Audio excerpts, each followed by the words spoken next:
Good morning, everybody. Good morning again. My name is Ken Davidian. I work at the FAA, the Federal Aviation Administration Office of Commercial Space Transportation in the United States. I'm very, very excited to be here and to kick off this second panel session focusing on socioeconomic aspects of entrepreneurship. We're going to start off with a keynote speech from Dr. Devi Niyawali. I want to say a couple words about Dr. Niyawali because nobody in this audience, nobody in the space community knows him. I shouldn't say nobody, but most of the folks don't know him because this is his first IAF conference. This is his first space conference. He's not been a member of the space community ever before. About a year or so ago, I was reading some journal articles and I was looking for ways to put a structure around entrepreneurship. I'm an engineer, I like structure, and when I'm studying something I want to be able to categorize things. And I found a paper by Niyawali and Fogel, and written in 1994, and it turns out that Dr. Devi Niyawali worked at Virginia Tech, which is about 5 hours away from where Washington, D.C. is. It's about 4 or 5 hours south of Washington. And so I sent him an email and said, Dr. Niyawali, we're having this conference. We're going to be presenting all the different aspects of entrepreneurship based on your paper, and we'd love to come and have you give a talk to us. And so Dr. Niyawali just happened to be traveling throughout Europe at this time, and he extended his stay to come and be with us. And I'm really, really excited because, again, he's new to the space community, and something I'll talk about a little bit more is that we're not necessarily what you would call rational in the economic sense, in the sense that everything is based on performance and efficiency. As Scott Larson was saying before, he gets his people to come work for him because they're space enthusiasts, let's say. A lot of us are space enthusiasts, so we're not necessarily driven by purely rational motives. So I think it's interesting for Dr. Niyawali to come in to see our community and to feel the infectious enthusiasm that we have. Dr. Niyawali is a professor of entrepreneurship and management at Virginia Tech. He's the director of graduate studies there. He's the named Pamplin Professor of Management there in the Pamplin School of Business. And like I said, he just happened to be traveling throughout Europe, and he was able to extend his visit to come be with us. So we asked Dr. Niyawali to come and give us a keynote speech to open up this second panel on socioeconomic aspects of entrepreneurship, and to put the context, the framework into context, and also to talk about his latest, more recent research, which is focusing on co-opetition. So with that, so please join me in welcoming Dr. Niyawali to the stage.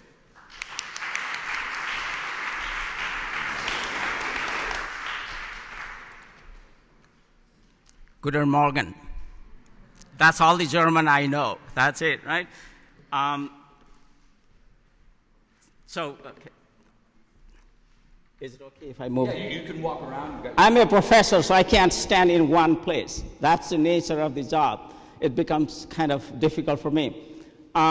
It's really an honor and pleasure to be here, and to a completely different audience than what I am used to. That is academia, management, international business, and mostly academic conferences focused on entrepreneurship. And the invitation that the conversation Ken just mentioned really struck me as kind of a scare and an opportunity. Scare because it was kind of an environment where I really don't know much about. I know a little bit about management of technology innovation and have done quite a bit of research. And I know certainly entrepreneurship, and I'll come back to that, but I don't know space. So I kind of felt like that.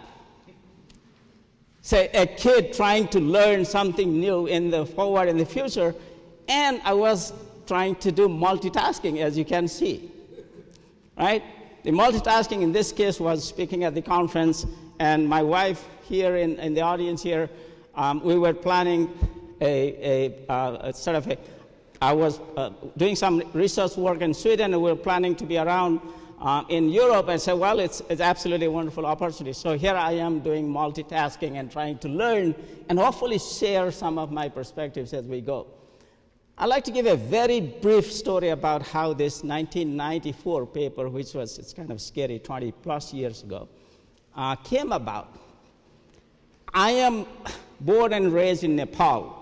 Most of you hopefully know. If you don't know, it's the county of Mount Everest and the country where Buddha was born. Okay, 2 facts, very clear. I grew up in a small rural village. Agro-entrepreneurship is what I knew when I was growing up. Usually from my father, who had a small agro business, mostly based on his own growings, as well as buying and selling a little bit from others. And I learned a couple of little tricks, and also about environments. This is how far back the original idea of kind of the spark goes. He would hold certain crops or buy certain crops and then store it for a while and then sell it at different points in time. And I could not quite figure out why. And then now it's about market timing. Buy when it's cheap, when crops are ready, and sell when crops are not available, when they are more in demand, and therefore you can charge higher prices. And then it's about exploring different opportunities, where the resources are, where the different kinds of combinations could be in terms of grains and whatnot, and then where the customers may be, and match those opportunities with the pursuits of the kinds he was thinking about. So over time, I kind of started thinking, and I left the village. I was not an agro-entrepreneur whatsoever. I went to Kathmandu for my higher education, and then came to America for my PhD.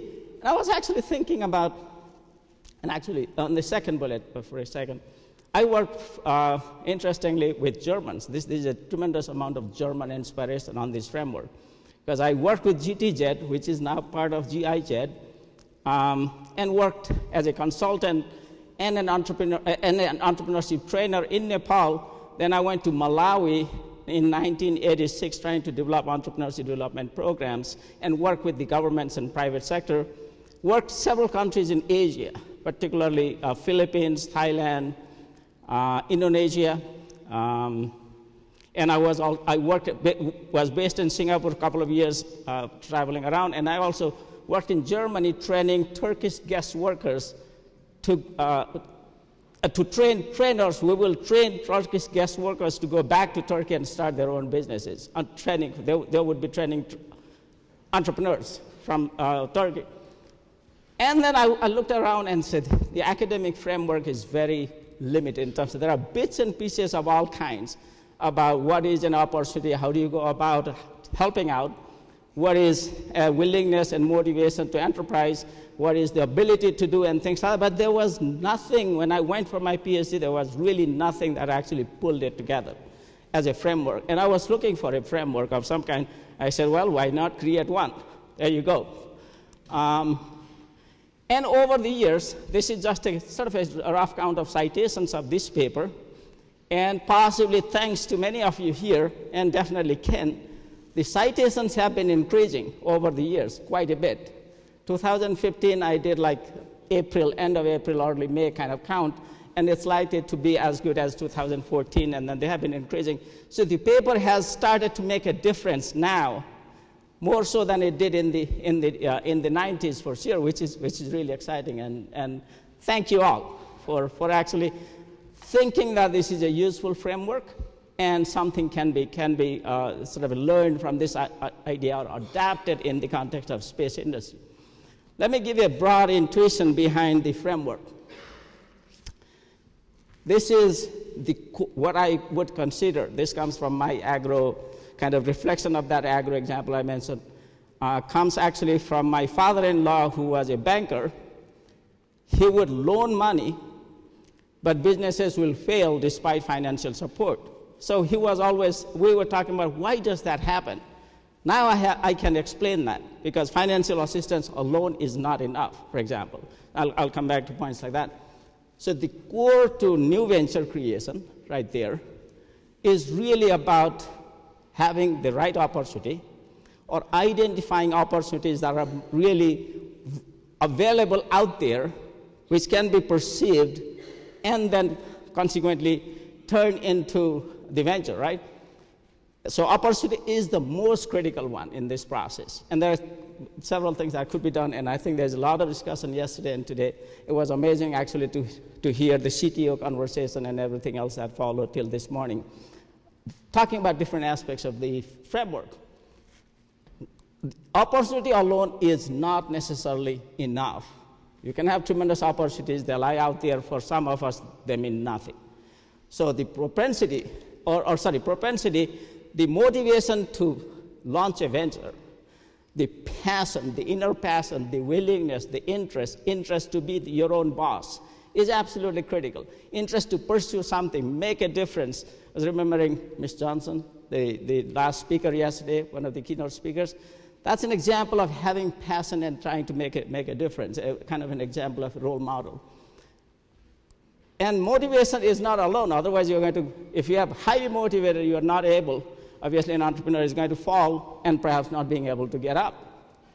So the ability to think as a business person, as an entrepreneur, having the right mindset, right skill sets to start a venture are very critical. So that's what this part really relates to. And then this is about the total of collection of the combination of these, consequently leading to venture creation. And then I'll elaborate this framework in a minute. What I argued, and then that's what most of the part of the framework is about, is governments, policymakers, private sectors, NGOs, even entrepreneurs can do a lot of things in order to help improve that venture creation process, right? So that's what these things in the boxes you see, and I'll come back to that. So essentially, it was focused on entrepreneurial ventures, not necessarily on corporate ventures, but I'll come back to that corporate venture point in a minute. It was focused on the process of entrepreneurship, identifying opportunities, being passionate about it, having the skills, and therefore turning that into the reality.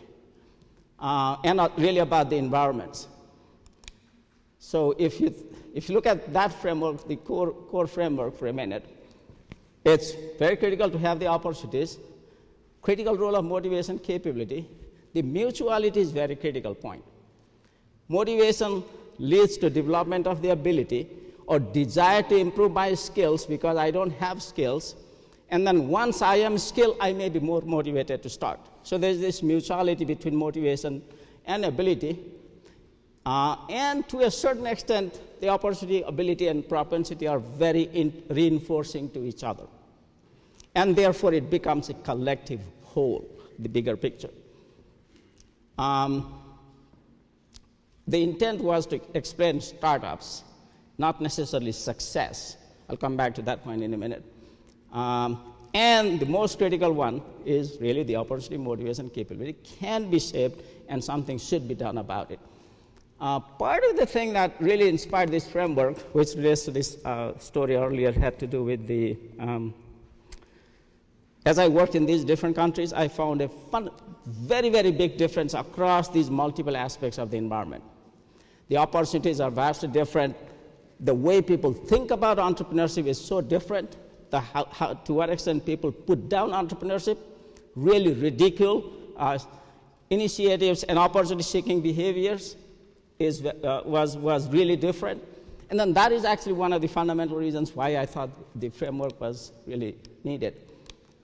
So if you think of the panel, just to set the context for some of the things that may be coming later on, this is where we are, panel 2 in a way.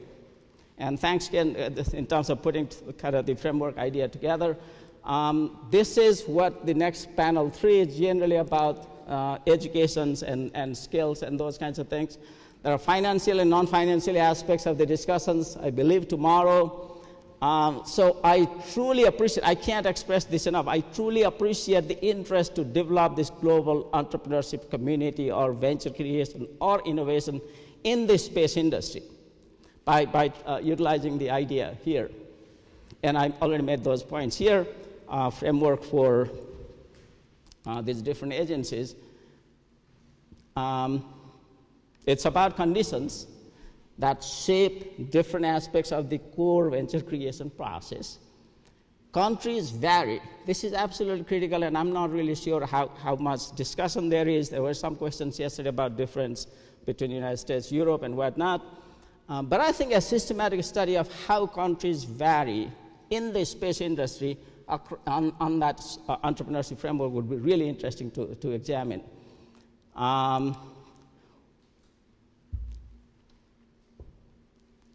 Because panel 2 is going to focus, there's a lot of very experienced and people with different expertise.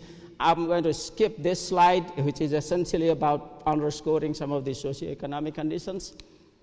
And what I want to do for the next couple of minutes is really make two arguments. One is the framework can be used in the context of existing ventures or large corporate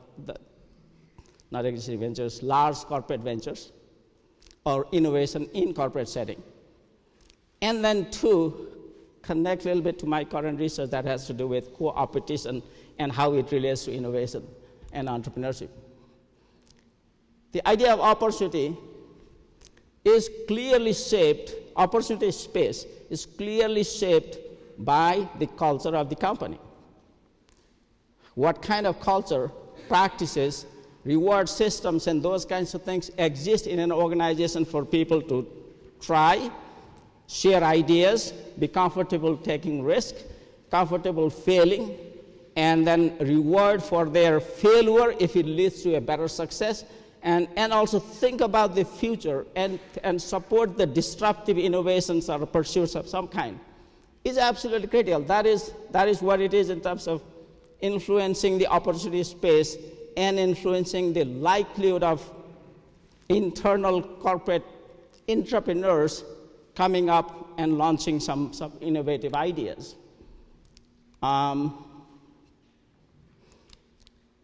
Support system for experimentation, idea tournaments, a lot of internal competition would be very helpful. Resources of very different kinds, and being able to put them together is very critical. And this may be a point many of you in the corporate world may not want to hear, but I would make it anyway, just to wake you up. That has to do with the fact that you are strong, or I have a strength as a corporation, could be detrimental. That blindsides us. That makes us, well, we know it, and we can do it all.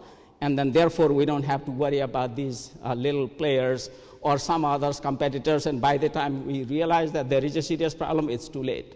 And there's a ton of research talking about competency traps and how large companies actually fall in that trap. Obviously, we don't have time for that, but what would be suggestion would be search and explore widely, develop more unconventional partnerships. I will deal with time. Take a few minutes, 5 more. It's only been 6 minutes. 10 minutes or so. Oh, okay, very good. And these last two bullets at the bottom really relate to some of the things I am doing currently in my research.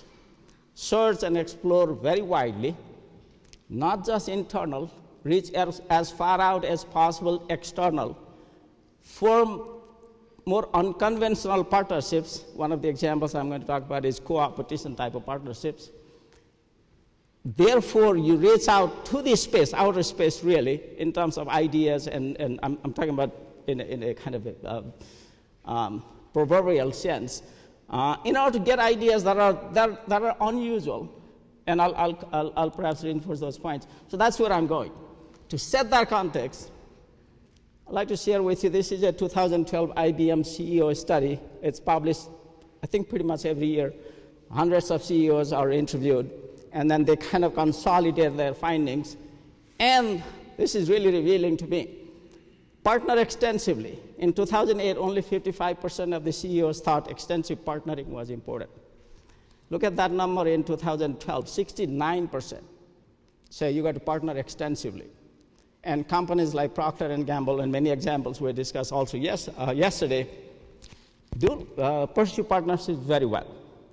And you got to be an attractive partner in order to attract good partners, in order to manage the partnership process as well. And so obviously it's not easy. So saying so long to solo innovation is part of that opportunity space and being able to create and realize good opportunities. So thinking about unconventional partnerships, co-opetition is an example of unconventional. How many of you actually have read co-opetition or something related to that? I'm just curious. Quite a few. That's great. Very, very, very wonderful. And anybody who has interest in co-opetition and related research or any research I've done, I'll be happy to share my cards and send you papers or help you find some papers that may be relevant. Co-opetition is essentially about simultaneously competing and cooperating with each other. We intensely fight to share the pie, but we cooperate together to make a larger pie. If the pie is not larger, the fighting to get a larger share is going to get you a little share, right? Little portion of the pie. A larger pie, even if it's a smaller portion, is going to be a fairly good size. So that's the core idea. And I've done quite a bit of research on co-opetition. But I'm going to share with you a case study, which many of you may know.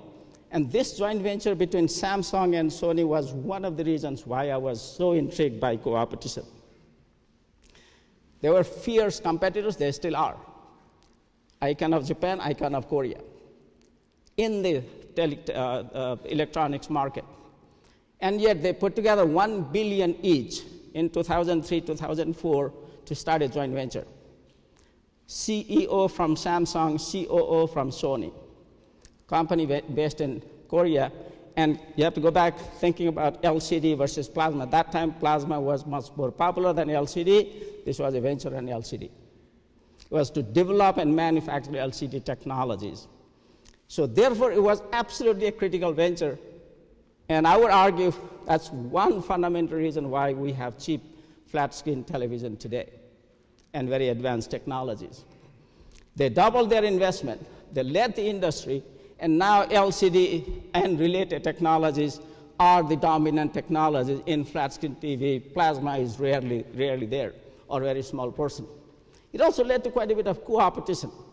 Many other firms in the flat-screen television market of different segments actually formed cooperative relationships as a result of this. And interestingly enough, they obviously pushed the technology. The venture is dissolved by around 2012 because the purpose is achieved, industry has moved on. So why does cooperation matter?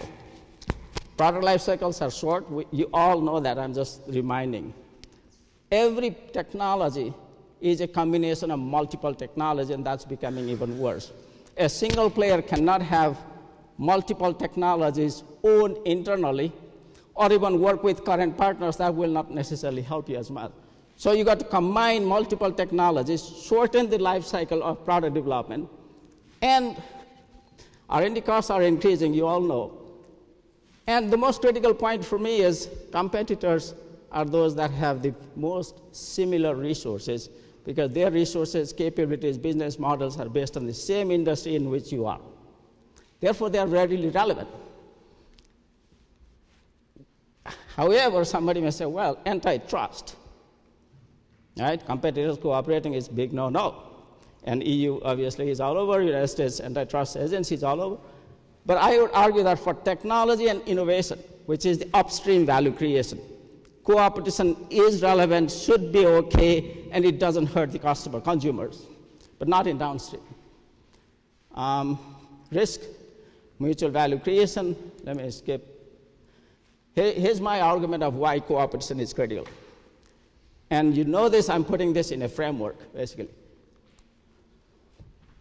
That's good. Are we good? We're good? 5 minutes. Okay, well, that's perfect. My argument, and which is kind of a simplified version of many things you all know, pursuit of the most distant, most unknown, most unconventional, most disruptive kinds of innovations requires those kinds of skills, 3 skills. They are not necessarily mutually compatible with each other in some ways, but they are in some other ways. Ability to recognize opportunities that we normally don't see, don't recognize, don't experience, don't pursue. Somebody else may do it, we don't pay attention, and then it's, by the time we pay attention, it may be too late. So being able to recognize novel opportunities, novel ideas, novel technologies, for example, that could be turned into products is absolutely critical. That is not just enough. Being able to pursue them. Having idea is not enough, just like the opportunity is not enough. You just have to launch it. This is about internal organization. Getting your organization ready in all aspects to get rid of internal rigidities, these resource barriers, business model barriers or enablers, whatever it may be. It's all about internal. And then this is about outside of you as a firm, obviously. Shaping the others, getting a larger set of companies behind your LCD technology, for example, as opposed to plasma. Getting large network of buyers, customers, and things like that. This is really the network effects in certain ways. Those are very critical things. And my argument is cooperation is critical in all of them, in different ways. And this is where I kind of come. I have a paper that talks about cooperation in SME. I have a paper that talks about Samsung, Sony cooperation, the one I mentioned. I have some papers that relate to other aspects of cooperation. But here's kind of way I kind of put it together, these thoughts. Among small ventures, cooperation to me is absolutely critical for a lot of reasons. Little players can be crossed any time by large firms, and I know some of you are kind of large firms represented here, sorry about that. But at the same time, we also have to be advocate for smaller players because ultimately they're going to help large firms. And I'm going to, that's what I get into next one.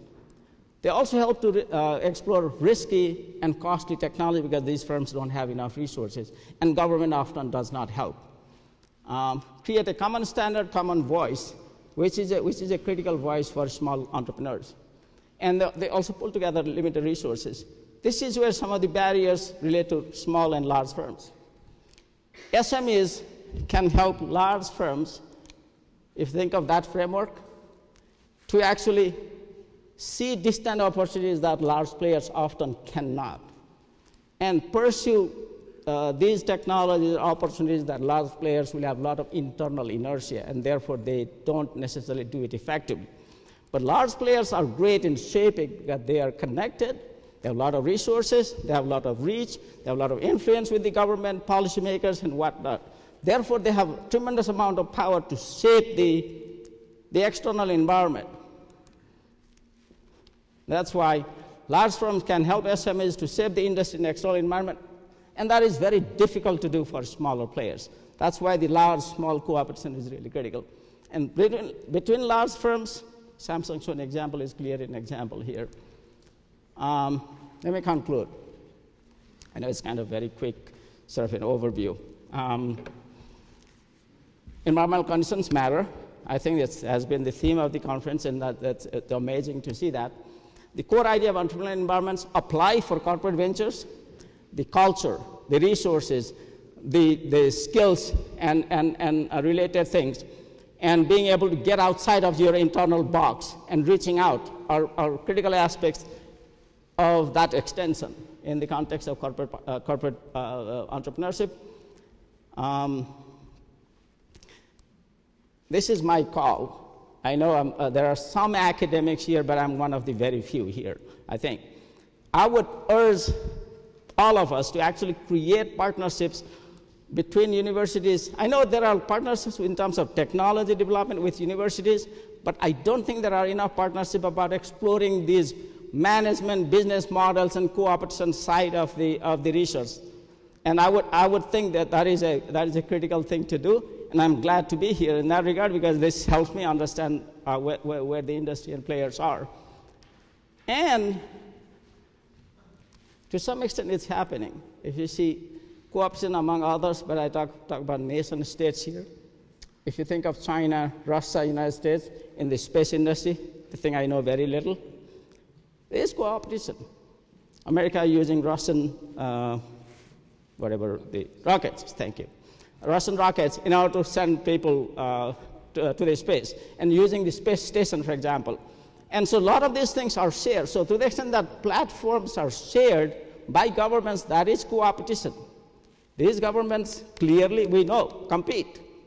And NASA is to push the rocket of the future to go to Mars and beyond. So obviously we have great vision and we're creating competing space. At the same time, it's critical to cooperate as well. And there are some examples that have happened. With that, I am excited. I hope we can make entrepreneurs excited like that with their success. And I hope not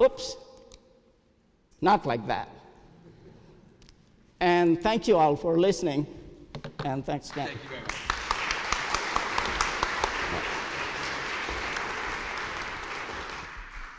Okay, class, we will hold questions till after the panelists have talked, but thank you very much, Dr. Niawali. That's great. And for those of, okay, number one, let's show of hands, who in this audience are engineers or scientists in their background? So that's like 70% or so. So for those of you that have not been exposed to the business curriculum and whatnot, this type of material falls into the College of Business, into the academic field known as management. And in fact, we've been doing studies in a subfield of that called organization theory and applying it to the space industry in an IAA study that we've been doing focusing on human orbital markets. And so this is a study that we've been doing for the last 3 years, and we just put out a first version of it.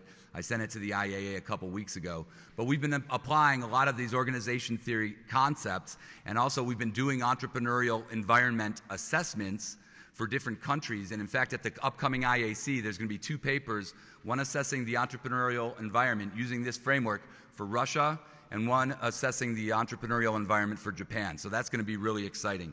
In the IAA report, we've done my half effort to do the United States, so I've got to improve that one.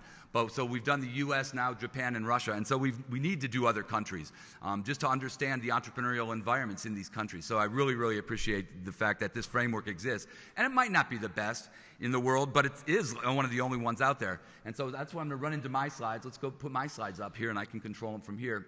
So welcome again to panel number 2 on the propensity to enterprise, looking at the socioeconomics of innovation. And these are the same list of bullets that you can see in the program talking about what we're going to be talking about. But what I wanted to focus on was, again, what we're using is a model. A model is not a perfect, accurate representation of what we're talking about. It's a simplification. It's a way for us to understand what we're talking about. So what I did was I put a picture up here as a model of how we learn things, right? And what's important here is that the thing we're learning in this case is the elephant, and of course everybody recognizes this as the parable or the fable of the 6 blind men and the elephant. The elephant is what we're learning here, or what we're studying, and the individuals around it are the ways we learn, or the ways we approach the problem. And an important aspect of this is that these people are blind. They can't see the whole elephant. They can only see a part of the elephant. Now, it could be that the elephant represents a single entrepreneur. It could be that it represents one elephant, or it represents a herd of elephants, or maybe it represents all elephants. So the level of analysis of what we're talking about is important too. But also, which of the blind men you listen to figure out what the elephant looks like is very, very important. You don't need to listen to all the blind men, but you got to figure out which ones to listen to. Now, the analogy I'm going to draw from this is that in the field of studying organizations, there are many, many blind men to listen to. There are many, many approaches to study. And this is pulled out of a book called The Blackwell Companion to Organizations. It basically is a snapshot in time of all the research done in a given field, in this case, organization theory. You'll see there are 10 dots on this map, and they look like they're totally separate, but they're not. They're actually all interconnected.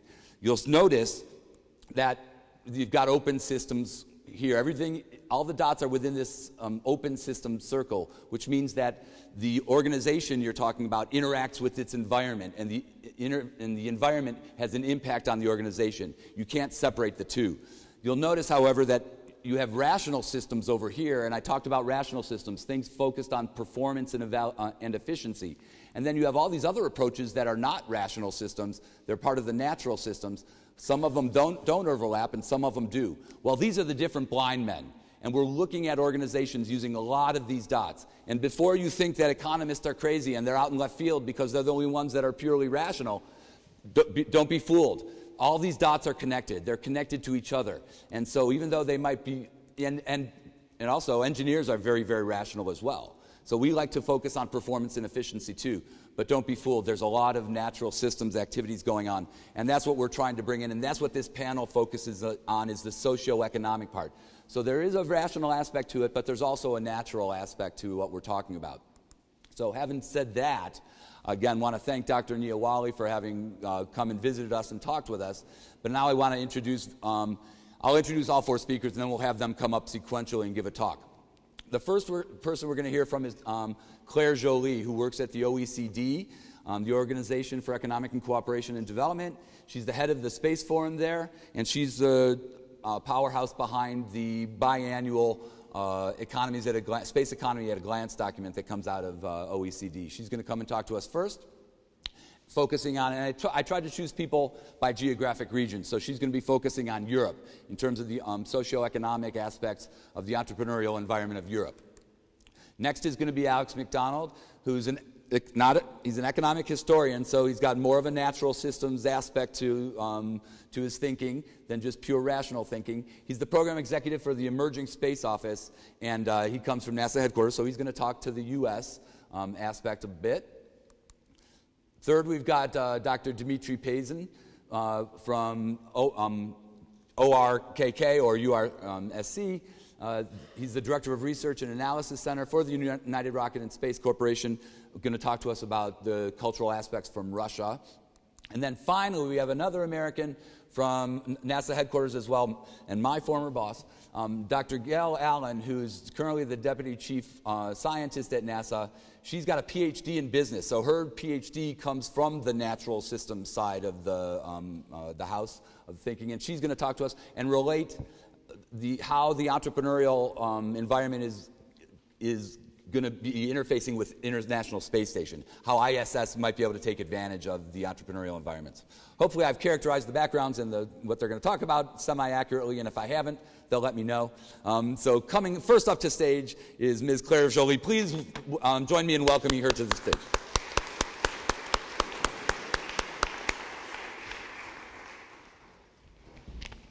Good morning, everyone. Thank you very much, Ken, for inviting the OECD to present at this panel. I will actually, hopefully, provide you with a very rational presentation, because I will basically share with you some of the findings from the OECD on the economic environment surrounding innovation and entrepreneurship.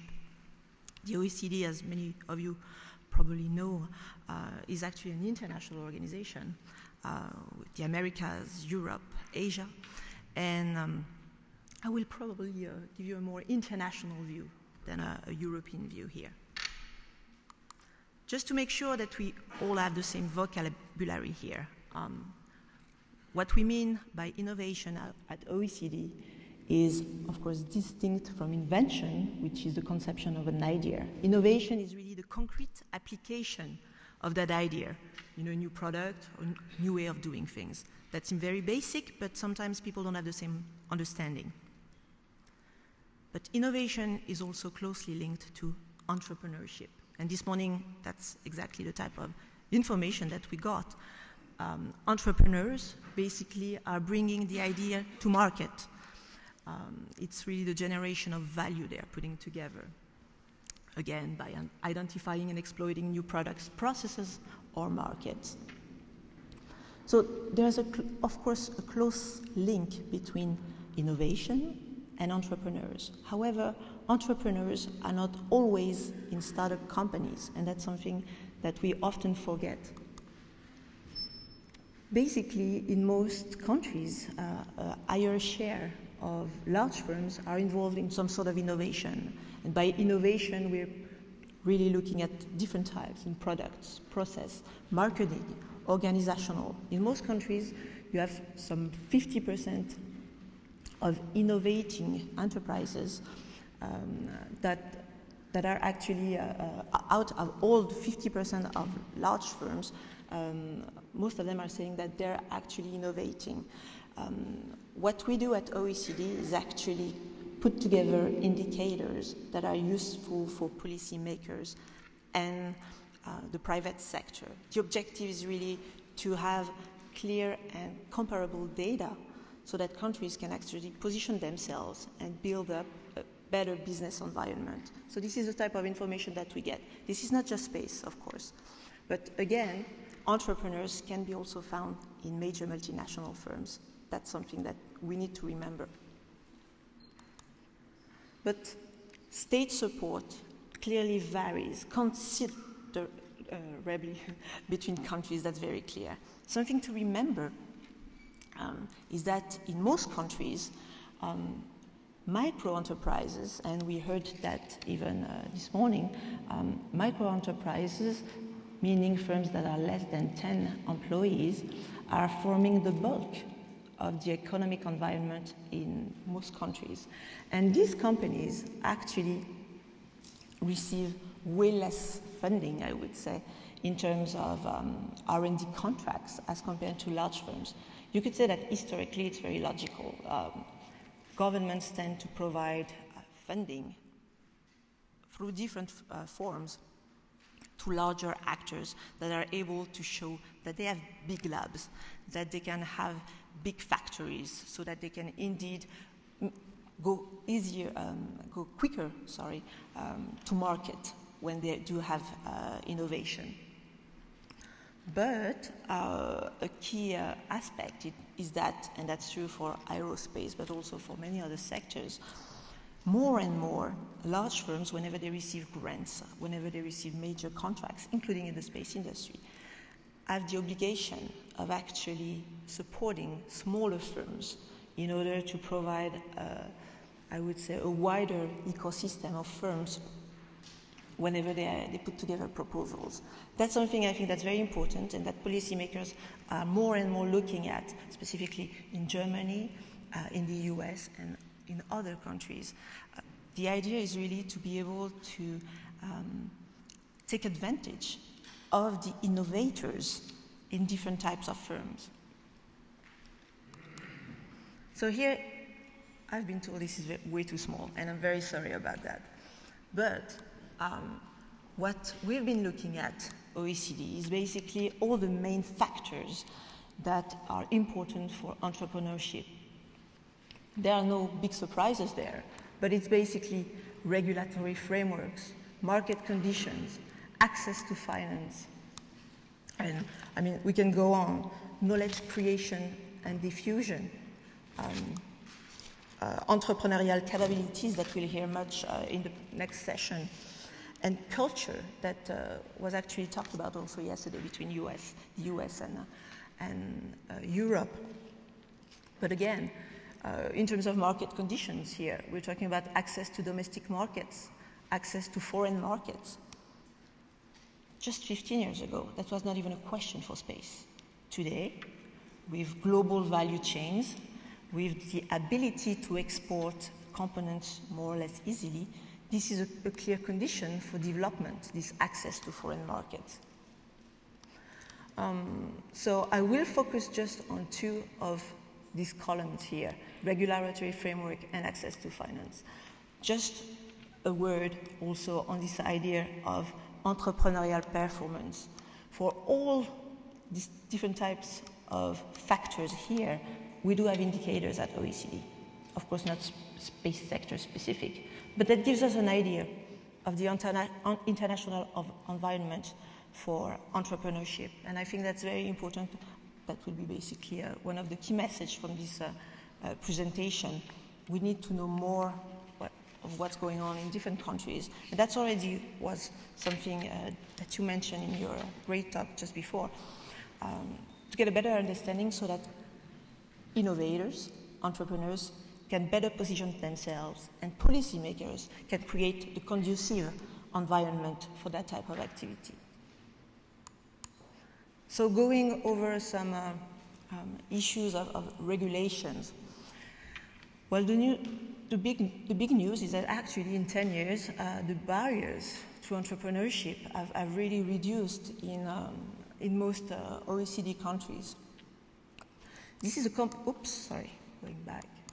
This is basically a composite indicators that's been developed using other indicators on administrative barriers, for instance, access to even support for exports and others. Meaning basically that out of the 12, I would say, top 10 countries that you can create ventures, they include the UK, Canada, Germany, Denmark, the US, Italy, meaning basically in these countries you have less barriers to actually put together a company that has the objective to create values. So what I'm saying is that indeed in 10 years the barriers have gone down. Why? In particular because of the economic crisis and the new changes in manufacturing that we're seeing now, and the changes also in industrial processing. Countries need to find ways to attract innovators as to build up new economic growth. This is something I think that should be used by entrepreneurs in the space sector, saying, well, you know, we may have the capability not only to create a new activity, but also down the road to create growth. That's always very difficult to do. You need to have a very nice business plan, and we heard some examples this morning of how difficult this can be to actually convince private investors. However, I think now is a very good time to actually, if you have a case, to actually put together the right strategies to show, yes, we can actually create economic growth or not. At some point, the entrepreneurs, many of entrepreneurs have to fail. That's also part of the families, I would say, of indicators that we put together. But I think right now is a very good time to actually consider entrepreneurship. But what really hampers innovation?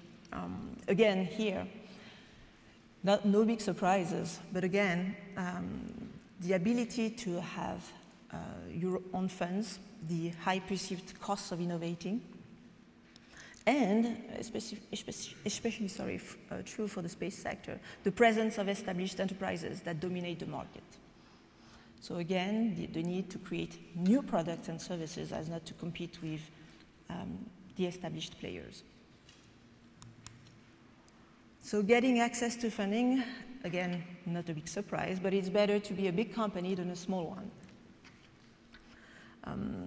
Since the crisis, and that's something that's a bit more, I would say, less positive as compared to the barriers that we've seen concerning regulations, it's becoming harder to actually get money for many young ventures or small companies. Again, the solution is to actually push for some reforms at the policy-making level, and that's a thing that many governments have actually found, are really pushing for. How do they do that? Well, they've put together some policy responses that vary across countries, but some of the top three includes government loan guarantees, specifically targeted at SMEs and small ventures. Even direct lending to SMEs in some cases, which is a bit surprising, as you would think, whoa, subsidies? However, this is an instrument that is being used more and more by a number of governments. And specific support, regulation, encouragement for venture capital, equity funding, and business angel support. Again, we heard this morning about incubators and other forms, models that could actually be used to sort of create the foundation so that business angels can suddenly be even more interested in some startups. So there are many tools that policymakers can use to actually encourage entrepreneurship. So moving forward, for us at the OECD, it's clearly important to foster as much as possible good policy making, I would say. Again, some of these indicators I showed you are based on international data that we collect, very often industry surveys from many different countries. Again, what you can get out of this data is that indeed there are some major differences, of course, across countries, but you also have some major common factors. And the importance of actually putting together your decision on good indicators, I think, is key for many policymakers. So for us, we will keep, particularly in my directorate at OECD, which deals with science, technology, and innovation, we want to really be able to continue tracking the different factors that hamper innovation and how they differ for small, medium, and large firms. The stories are different. At the end of the day, I think it's a very good time for the space sector and for space entrepreneurs to actually position themselves. There's a window of opportunity, and we really look forward to providing you, the space community, and policymakers in that area with more indicators. So if you're interested in any of these indicators, everything is free. The OECD is an international organization. We're not selling big, expensive reports. So you can go and access all this directly online. Everything is available. So thank you very much for your attention, and ready for any questions you may have. Perfect. Thank you very much. Thank you very much, Claire. Why don't we move on to our next panelist, which I think is Alex McDonald. Alex McDonald, welcome to the stage. Let's say hi to Alex.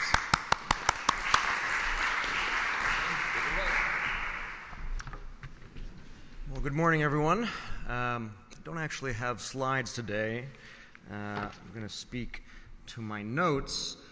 Can we go to the other slides we had? Yeah, there we go. Thank you.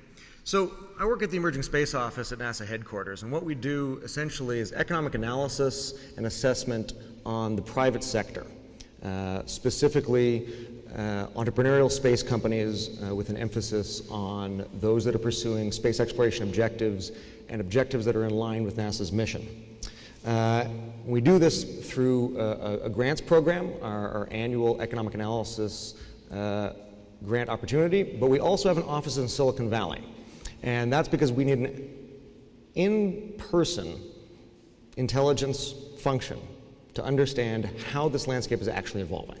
So we have a team out in Silicon Valley that does that for us. And we also kind of summarized this changing landscape in this report. I brought 10 copies here, so if you want to come up and get one of the copies, just come up and tell me something interesting about innovation in your part of the world, and be happy to give you one. You can also find it online by just looking up emerging space at NASA.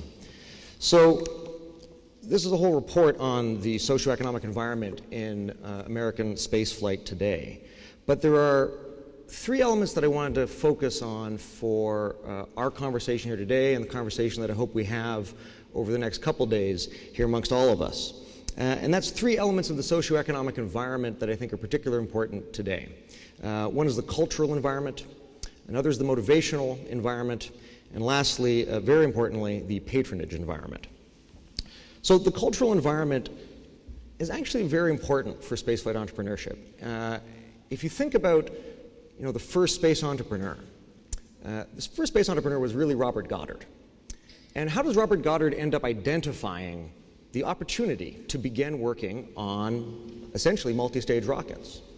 Well, the answer is he built on a strong literary cultural tradition of spaceflight fiction that stretched back over 100 years before him. Because what did he do? He read H.G. Wells's War of the Worlds, followed by Garrett P. Service's Edison's Conquest of Mars, in the Boston Herald in the 1890s, when he was 15 years old. And he then made a decision, a commitment, commensurate with his vision, to work on spaceflight technology for the rest of his life. He started actually a company, and he got a number of patrons throughout his life. But he saw an opportunity based on the cultural milieu that existed. And I think those of us who look around and see the importance of the cultural milieu of Star Trek and Star Wars, but increasingly the new narratives that are permeating the culture related to spaceflight, this is actually an important substrate. And it's something that we actually can take a role in shaping. But it's more than just the narratives, it's also the societies that form. Of course, here we are in the IAF, one of the predominant societies for international collaboration.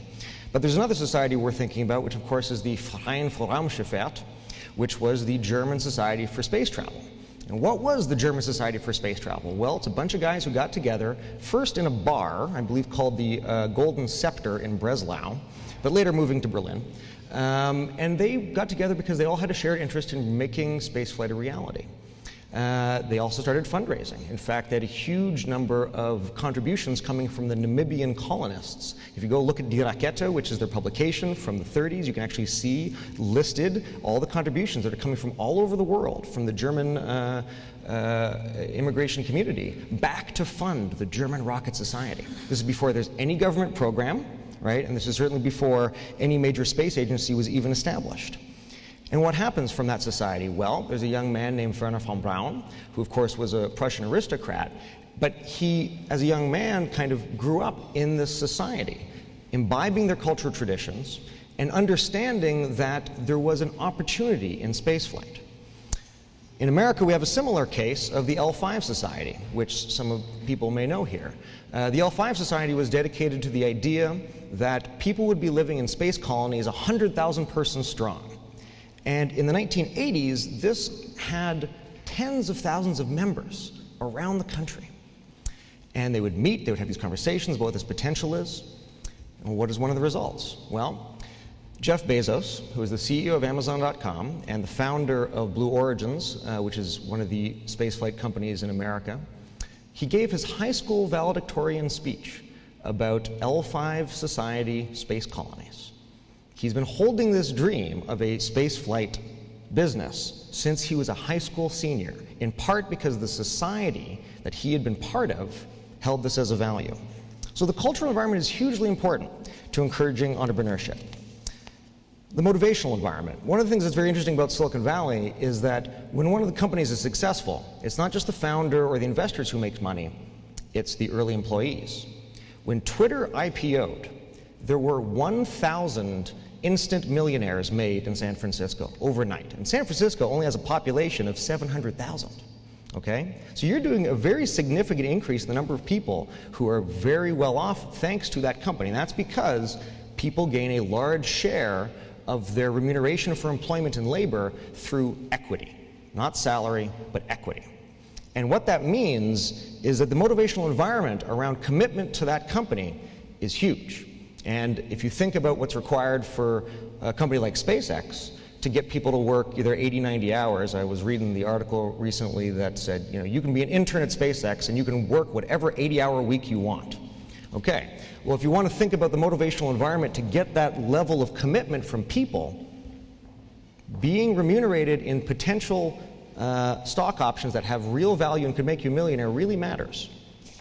There's another aspect of the motivational environment, though, I think that we need to think about for those of us who work in the government.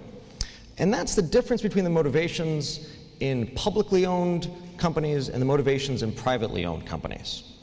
If you think about public ownership, where you're traded on the stock market and you have greater than 50% ownership by the public, it's very hard to hold intrinsic motivations that are long range. Right? Because inherently the mechanisms of shareholder ownership drive you to profit concerns in nearer and nearer term depending on the relative proclivity for people to get returns in a near-term environment, which is very high. In private ownership, it's different. If you own 50% of the company yourself, and that is your deemed ownership control for making all the key decisions, you don't have to have near-term profit as your objective. In fact, many companies in Silicon Valley don't make profit, but are nonetheless very valuable, right? And this distinction between profit and value in Silicon Valley is a very important one. But the reason it's important to us in the space community is that many of the objectives that we hold are intrinsic motivations, like going to Mars. And I will ask you, if you're a company and you're pursuing an intrinsic motivation like going to Mars, is it going to be a privately held company or a publicly held company that is going to be more easily aligned to those types of objectives? And I'll let you guys ponder that one yourselves.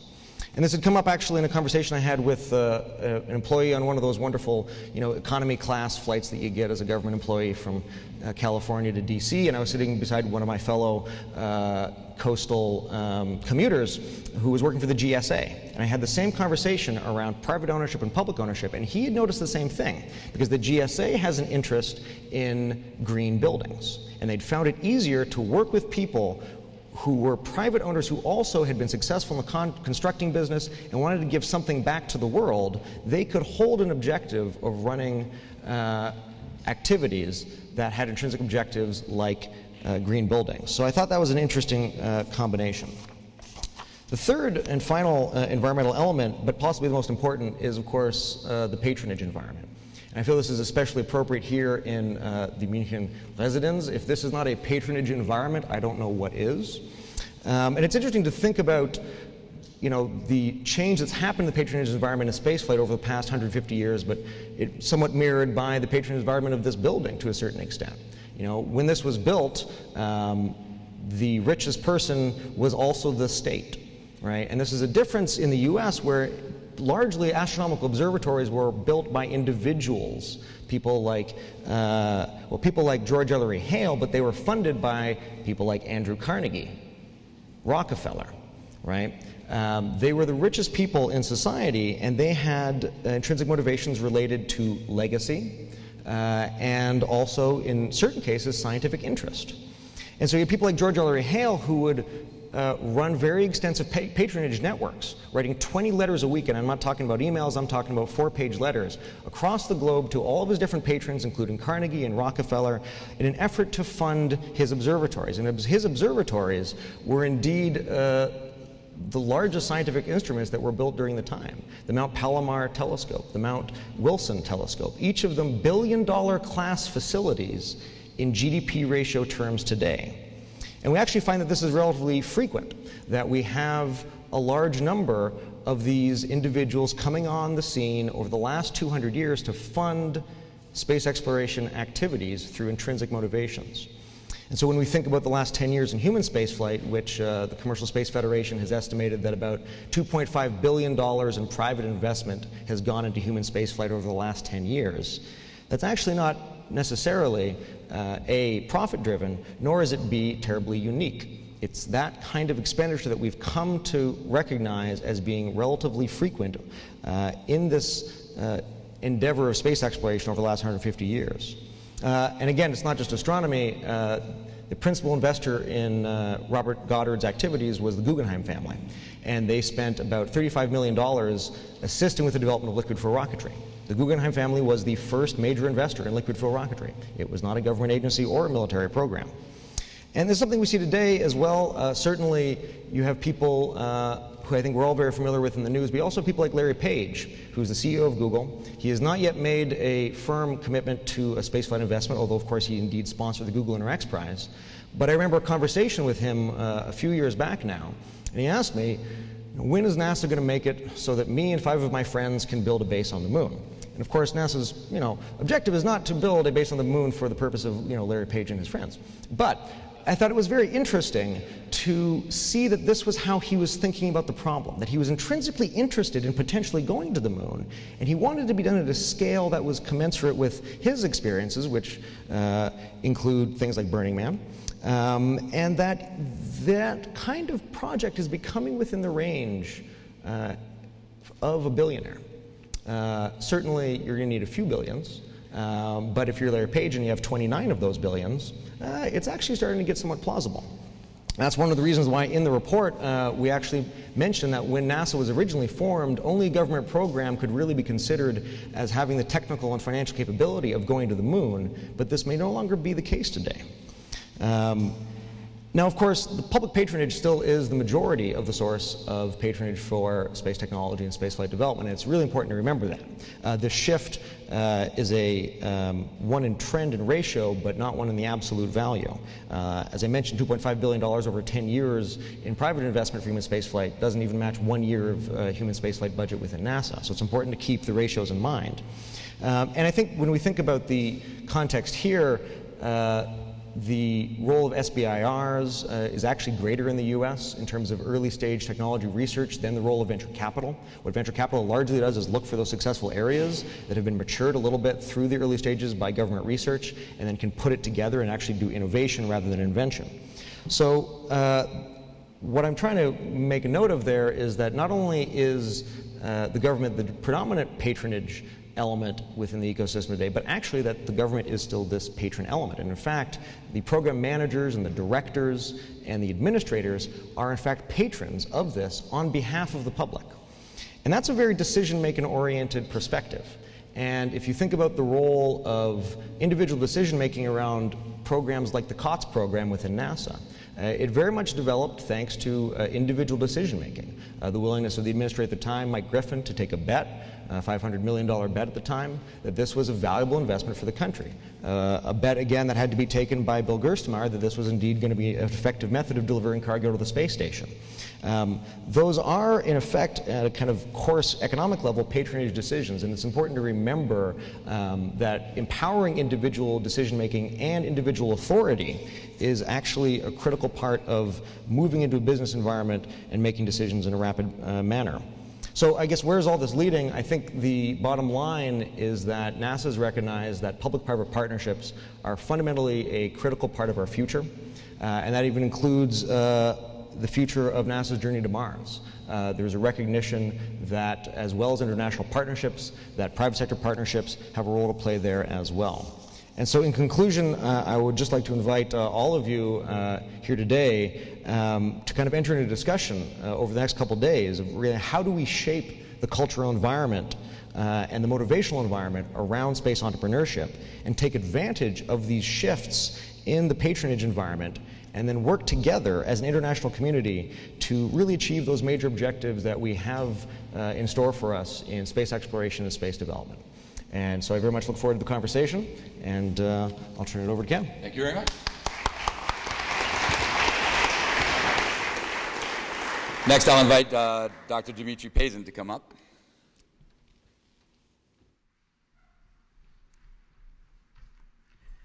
Good afternoon, ladies and gentlemen. It's my privilege to report here. Actually, I would like to make quite brief discussion, quite brief report on culture differences, on culture, on perception, on what things in public opinion really defines the attitude towards the entrepreneurship and especially space entrepreneurship in different cultures. I'm not going to go into the details concerning the actual situation with the space entrepreneurship and innovation support. I believe my friend Alexey Belyakov from Skoko Foundation will be able to discuss in more details later today during the next panel. So I'm just going to provide some slides dealing with the culture perception, with the perception of entrepreneurship in actually our Russian local culture and how it impacts the development of the space entrepreneurship there. This slide is quite, well, old one from the commercial human spaceflight discussion, where I tried to put out some roles the private sector plays or going to play in their space program life cycle. And actually it doesn't matter what particular culture we discuss as a Western or Eastern or Russian. In any case, the private companies are going to say the role as a subcontractor or prime contractor or commercial space project initiator and operator. And we basically meet all kinds of people like that. You saw Mikhail Kokorich today, who is definitely initiator of the project, so he's looking for his own business, not being part of some larger project by government industry. But there are a lot of other small and medium enterprises who are really trying their best to become part of the supply chains for the large companies, and which is probably of even more importance to become part of the government funding, because probably actually the key materialistic things after all that cultural discussions is that for the time being, almost all actually Russian space budget is government budget. So that means that if you want to participate in some real space, especially at the supply chain level, which is associated with the spacecraft, with the rocketry, you probably has to be part of the contract chain for the large enterprises who are part of the government programs. But actually, it's all about money, it's all about more or less rational things. If we talk about culture, if we talk about perception, I would like to attract to your opinion to one situation which could be probably considered minor, but still it's kind of define what the people think, what the people talk to their children, to their students, and what the culture environment, the attitude environment about the entrepreneurship in Russia by now. At this slide, first I cite really one of the top leaders of the space industry during the discussion of the Open Innovations Forum in Moscow, like in 2012. He said, of course, it was quite of inside of argument, but it was very clear, very demonstrative argument for me. Where was the private business when we launched the first satellite back in 1957? Okay, for Soviet Union, for former Soviet Union, there just was not any private business because everything was kind of socialist, government-owned. But again, that means that so far, people in the space industry basically consider themselves as part of that heritage.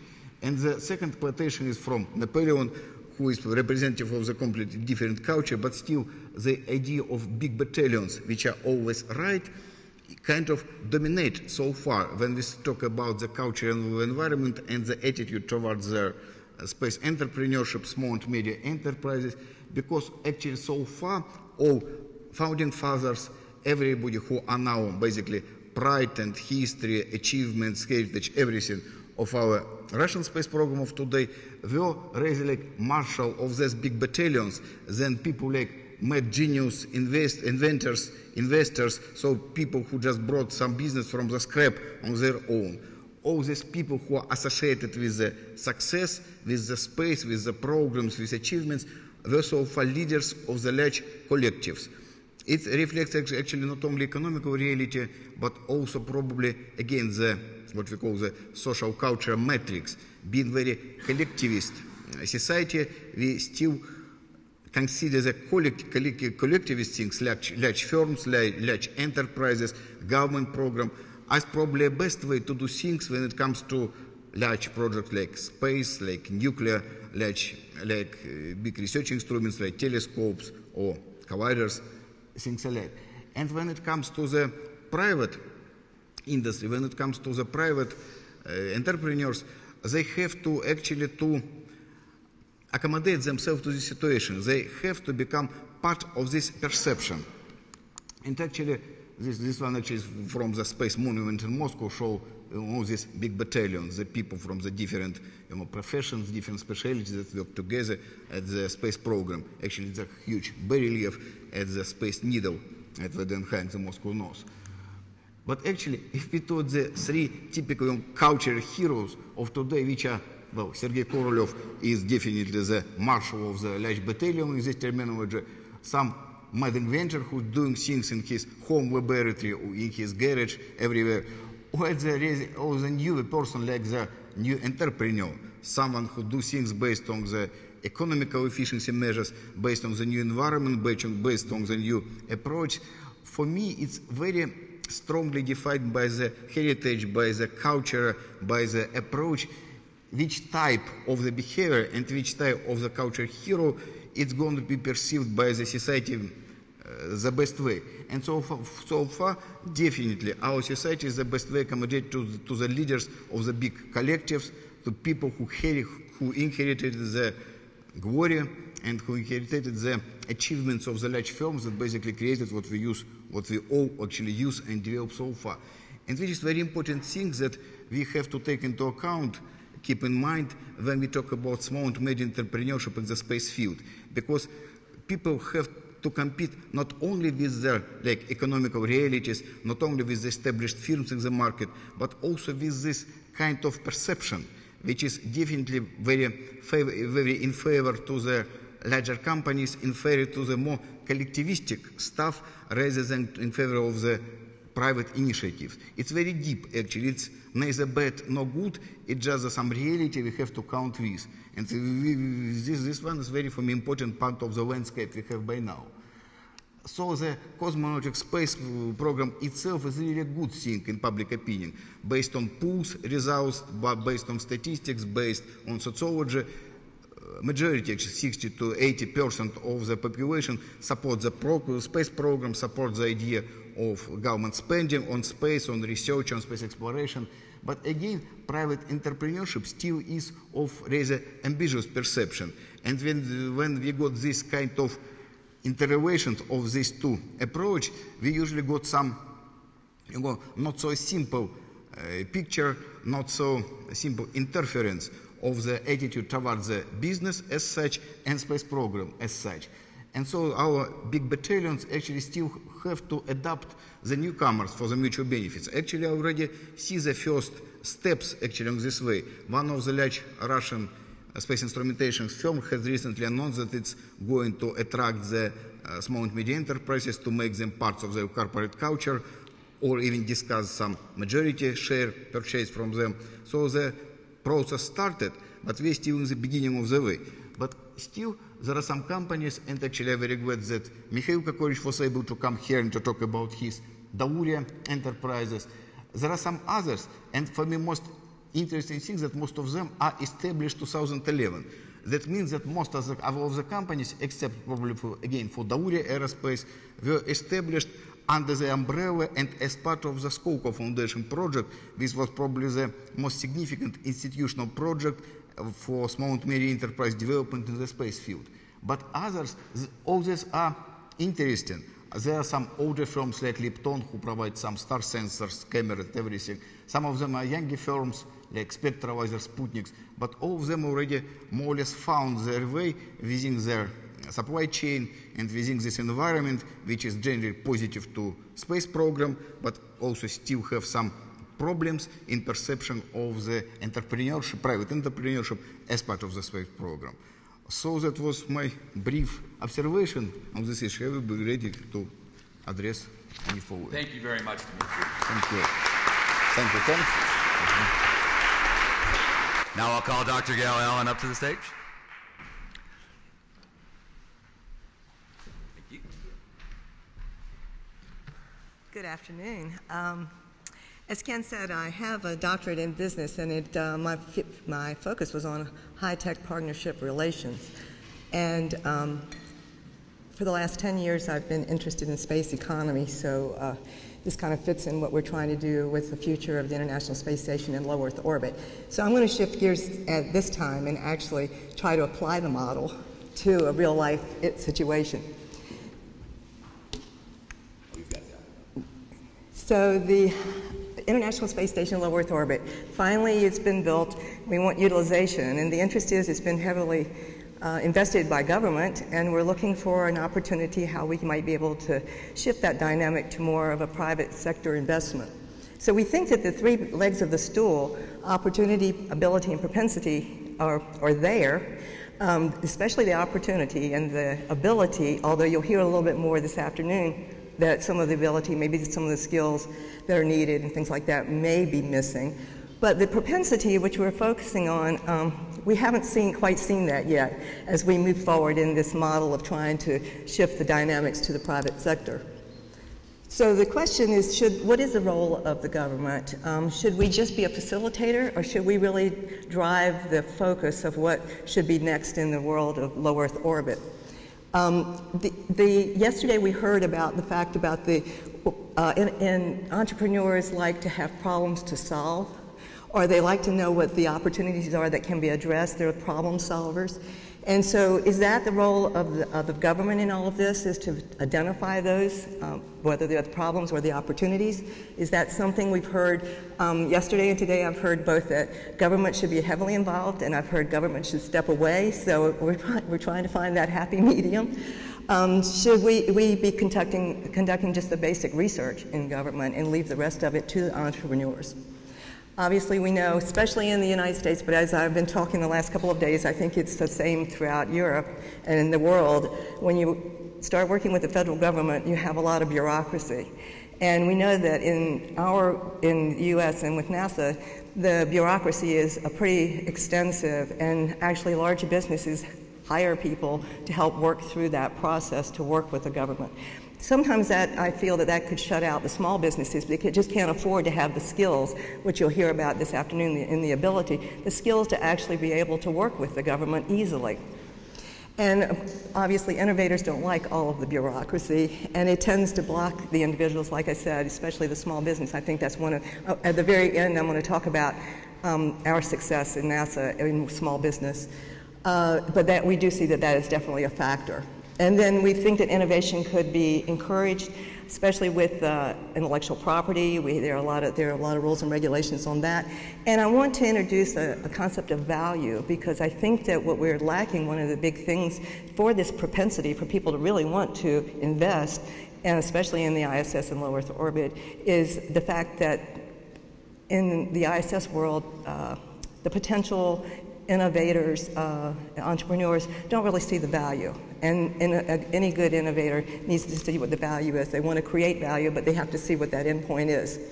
So the question is if the government shifts from being a prime funder to identify the innovation and the problems to be solved, we obviously still, I see a role of the government, not just to back away once we've identified those areas, but we do need to help create the environment for the innovators and the entrepreneurs to succeed. One of the things that we need to think about is freeing up the entrepreneur and change the incentives of the tax policies and on smaller and larger firms. There's, even though we have incentives, there are a lot of the tax pieces of it that are still huge and that are a challenge and a block to being innovative. And we need to create a different accounting system. We heard earlier that if we want small businesses to be involved in entrepreneurship on the space station, they have a payroll at the end of the week, and the government has to do a little bit better on how they are funding the small businesses to make sure that they can stay in business long enough to succeed. And I just wanted to comment on the UK Space Innovation Growth Strategy for 2014. One of the things I think from the US perspective is that we're not really strategic in the way we're looking at things like investment in the space station and getting more of the innovators involved. We're more on the tactical side, and I really do applaud the UK because they've set this strategy with a vision, goal, and objectives, and then with recommendations and actions, so it's like a framework to be able to work forward, to work through some of the issues that we've been talking about. So in the entrepreneur, they're obviously risk takers, all of you that have been involved in that, you have to take a risk, but they are also value creators. So there are two parts of the value. There's the tangible, where you're getting tax incentives and that kind of thing, and the intangible, to me, is the value to others. And that's where the problem solvers come in. They have a problem, they solve it, and they can perceive that solving that problem is of value to others. And so that's what we need to help identify. And as far as the station, we have really been trying to get interest, but we're in a marketing mode rather than creating a market, and we need to define the value. Why is it important? Why is it to your interest to invest in space station and in space? Like I said, for our U.S. Few entrepreneurs, we have SpaceX and Orbital and Bigelow and companies like that. NanoRacks, which is a smaller company but is a commercial company. But one of the things in the socioeconomic model is that you need to have a number of skilled entrepreneurs to be able to make the system work. And so that's one of the things we're trying to figure out. How do we incentivize to increase the number of entrepreneurs that are willing to take the risk to invest in space? How we shift that market creation and valuation in space rather than marketing emphasis, like I was saying, to opportunities to strengthen that propensity by defining the value. So one of the things we've mentioned a couple of times is that we've looked at creating the public-private partnerships. We've done that with SpaceX and with Orbital on the recargo resupply to the International Space Station. So that was where we saw that we identified a problem, and we had innovators that were willing to take the risk to work with us. We're not only sharing the risk, we're sharing the cost of developing the capability. We also are working now with a number of companies on the next step, which is really a higher risk, which is crew transportation to and from the space station. So we're incrementally increasing the visibility of these public-private partnerships, but we need to be able to do more of that. So I welcome your comments on that. So we think we've done 3 steps. We have the opportunity, which we think is the International Space Station, and the step 2 was the access with the commercial space transportation that's being created. Now we need to create the market, and we may have, these probably were in reverse order, but we still need to do that. And a couple of things I wanted to mention on creating the market: the socioeconomic factors, public embracement. I can say for us that public hasn't embraced the concept of working in space. I could probably be a little bit more proactive and say they're skeptical of it. So I think that that's an area that we need to work on tremendously. We need to define what's important to them. We've been working a little bit on understanding and educating the public on the value of space exploration and research back to Earth. And the other is the small business involvement, and I wanted to mention that. We've heard a lot yesterday and today about small businesses and how the U.S. encourages small business development. And even if you fail, it's okay. But I want to say that NASA hasn't experienced that. We have a target for small businesses that we haven't reached. Each year we just don't reach that target. And so the question is, why is it that small businesses will be willing to invest in high risk on the ground, but not high risk in space? Is it the risk is too high? Is it the fact that they don't see a return on investment? Or is it the fact that it's the bureaucracy of the government? It's just hard to do that. But those are some of the indicators that we're trying to at least get our arms around to understand so we can raise that number. And with that, they were my comments, and I welcome any questions and comments. Thank you. Thank you very much.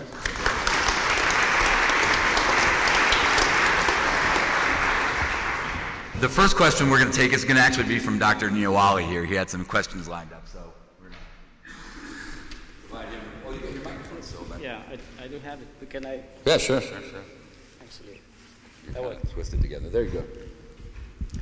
Okay, class. Actually, it was really interesting to listen to really the OECD, the US, and Russian, and a historian perspective in terms of the whole mix of things.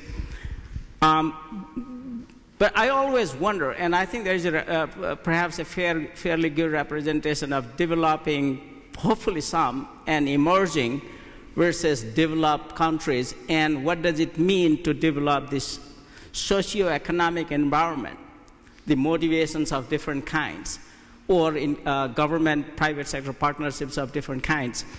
And is there a difference? Should there be a difference? In what ways?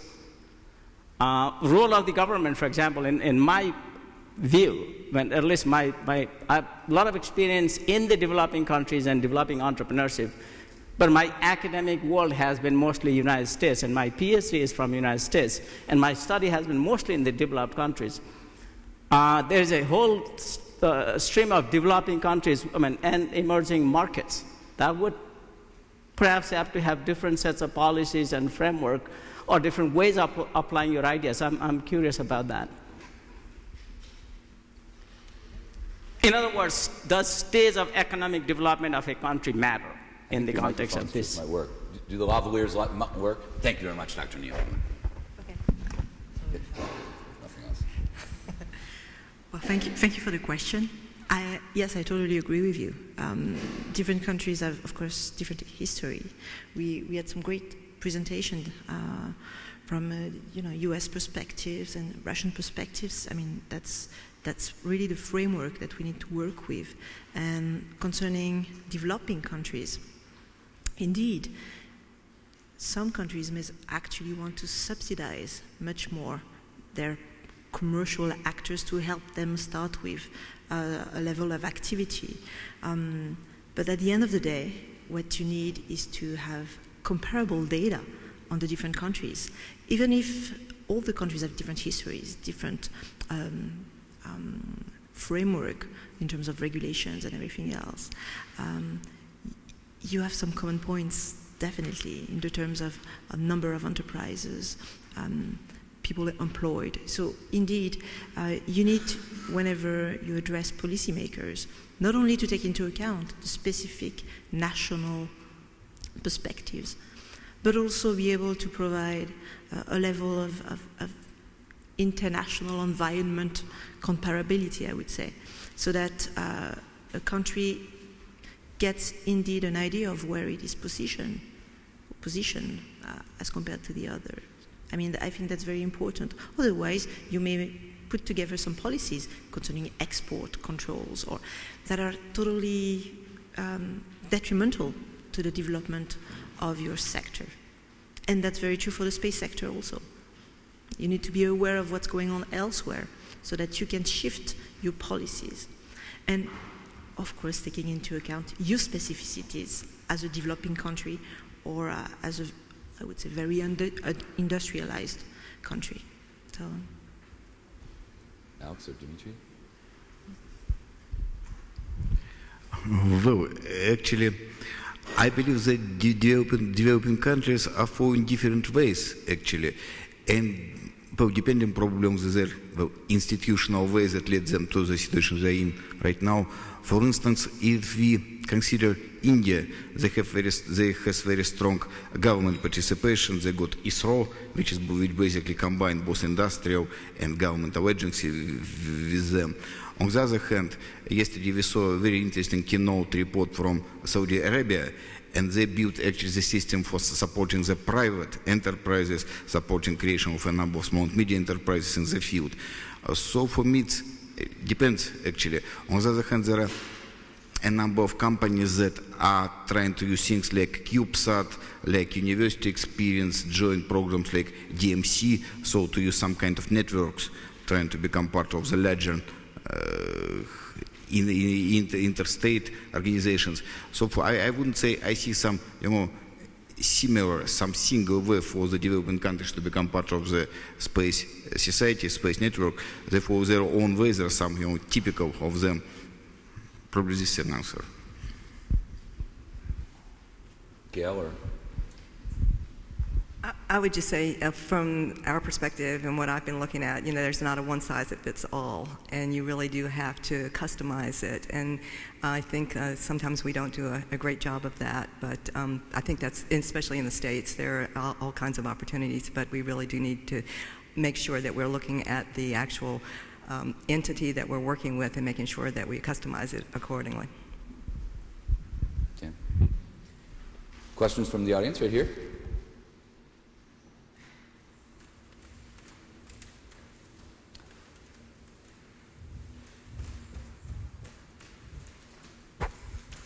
Thank you very much. I have a conflict, maybe you can help me. Okay. We are making, and it was this morning and even yesterday in all the speeches, there was a strong link between new enterprises and innovations. And even in some presentations we had a third element, a new innovation, a new enterprise and new markets. And I ask myself whether we are not putting the bar too high for new enterprises. And preparing our conference, I think we even have made, can you remember, we even have put this bar high because we have said a new enterprise needs an innovative element. But I have then been looking into statistics. I take the German one because that is closest to me, but I'm sure in other countries it's the same. In Germany there are 400,000 new enterprises every year, and that is fine. But the surprising fact is only 17% are linked to innovations. So that means 83% of the new enterprises are centering around existing markets, existing products, and they are not coming with innovations. They are just doing existing services, existing products, better, cheaper, faster, whatever you want. And I ask myself whether we are not putting the bar too high in space, whether we should not also encourage enterprises that do existing products and services in space a little bit more efficient than our traditional space research community and space industry. That would certainly also help to reduce tremendously the risk of new enterprises if they have a chance to actually enter into existing markets. And I would like to have your views on that. Alex, you were shaking your head. Go. Certainly there's a lot there to think about. One of the things important to remember, of course, is that those general statistics are going to include a wide variety of enterprises, from restaurants to services that are selling well-known products that are not required to innovate. And so in the space area, you're going to have a larger portion of that innovation component simply because of the way in which we classify innovation. But I think it's important to keep in mind that many of the great innovations in terms of launch vehicle development have been in particular ways in which the components were put together and the business model by which it was conducted, less so in the fundamental product itself.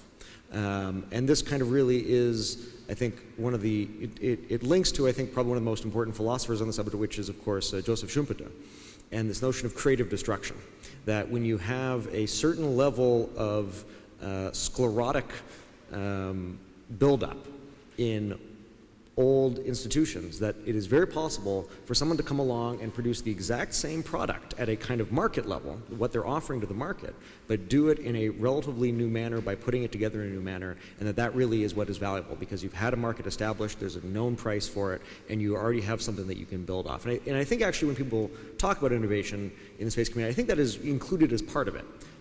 It's certainly what I think we do consider innovation, and that is the distinction between the invention, the fundamentally new technology, the new object, versus the innovation, which is the application of that, the putting it together. But I think it's a point well taken. Gail? And you've got the handheld there if you want as well. I guess not. I just want to comment. At the CTO meeting yesterday. Mike. Okay. At the CTO meeting yesterday, this was one of the points of discussion, is that a lot of innovation in space is not new enterprise, but it's actually putting the pieces together differently.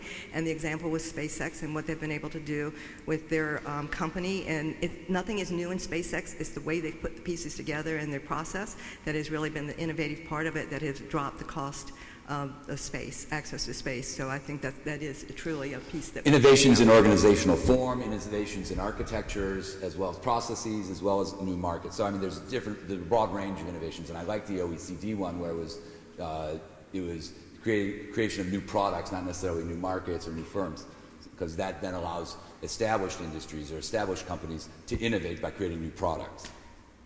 And right now at the OECD we have a major project on the future of manufacturing.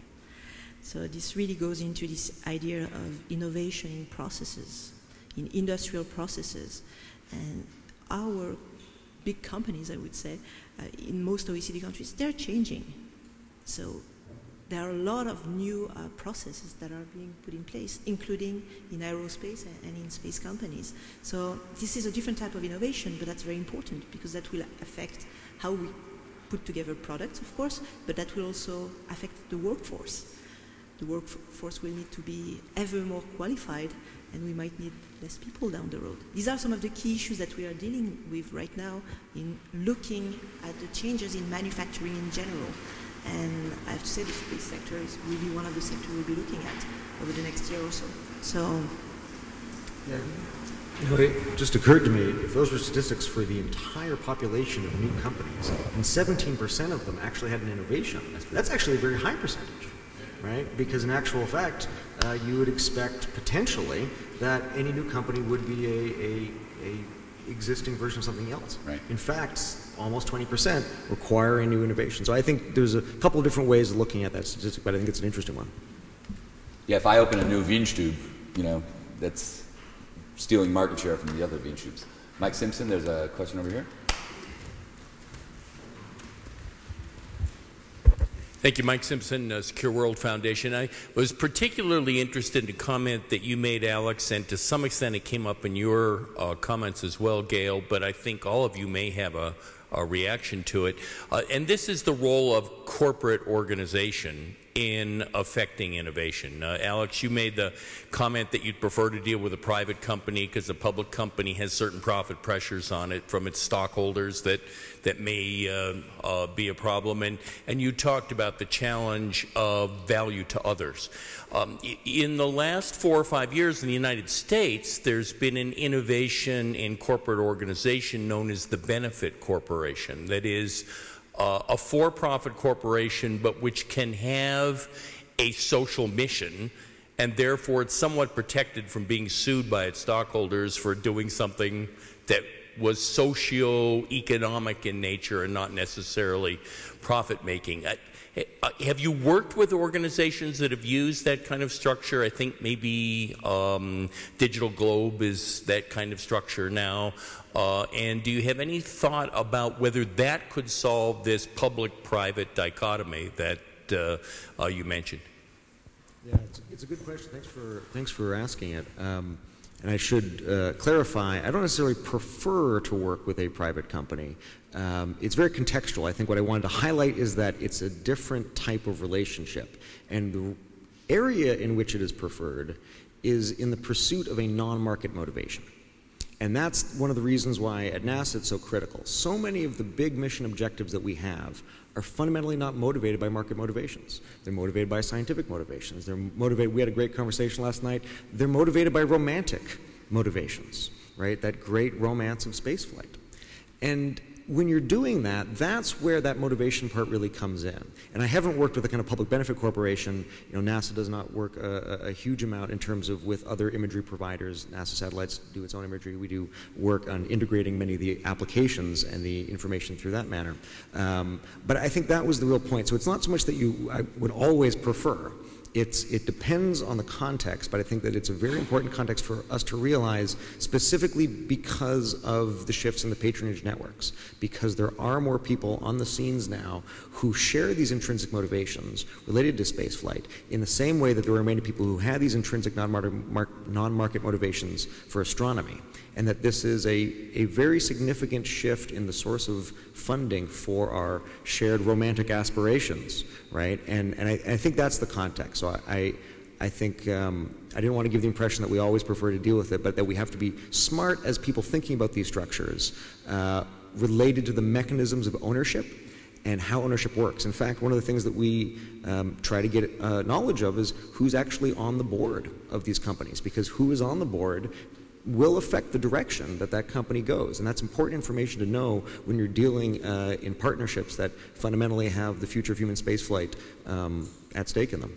Perfect. Yeah? I just want to add to that is the fact that a comment yesterday that just crushed me was that we were talking about innovation and value creation, and Lockheed said, well, we tried to work with the government, but they were just too slow, so we went to venture capitalists, and I'm like, it's true. It's going to take a real culture change in the government to be able to access companies like that and be able to do that kind of work. We're trying slowly to chop away at that and get the folks to understand that we have to change the way that we do business, and we have to reach out to these opportunities and do it differently. But it's a big culture change. Any final comments? Want to go? Let's go down the line. Gail, any final comments? Dimitri, any final comments? Alex? Claire? Okay, with that, I'm going to stand up here and say thank you all my panelists. Let's join me in thanking our panelists for their participation. Let's again thank Dr. Neil Wally. We're going to see him this afternoon on the training panel. And thank you to all of you for participating and listening. It is now lunchtime. Thank you very much.